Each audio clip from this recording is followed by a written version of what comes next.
السلام علیکم ورحمۃ اللہ وبرکاتہ۔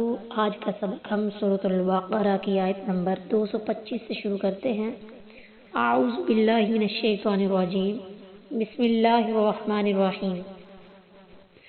لا یؤاخذکم اللہ، نہیں پکڑتا تمہیں اللہ تعالیٰ، باللغو، ساتھ بہودہ، فی ایمانکم، تمہاری قسمیں، ولکن، اور لیکن، یؤاخذکم، پکڑتا ہے تمہیں، بما، اس پر جو، کسبت، کمایا، قلوبکم، تمہارے دلوں نے، واللہ، اور اللہ تعالیٰ، غفور، بخشنے والا، حلیم، بردبار ہے۔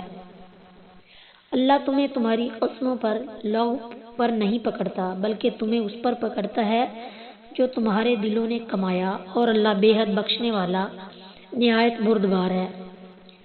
لغو قسموں سے مراد وہ قسمیں ہیں جو نیت کے بغیر عادت کے طور پر یوں ہی زبان سے نکل جاتی ہیں۔ ایسی قسموں پر کسی قسم کا کفارہ یا سزا نہیں ہے۔ ہاں، جو قسمیں دل کے ارادے کے ساتھ کھائی جائیں کہ اللہ کی قسم میں یہ کام ضرور کروں گا یا نہیں کروں گا، اور پھر ان کی خلاف ورزی کی جائے تو ان پر کفارہ ہے۔ مگر کوئی شخص جان بوجھ کر جھوٹی قسم کھائے کہ میں نے یا فلاں نے یہ کام کیا ہے یا نہیں کیا، تو یہ کبیرہ گناہ ہے۔ اس کا کفارہ نہیں، صرف ندامت، آئندہ ایسا نہ کرنے کا عہد اور استغفار ہی اس کا علاج ہے۔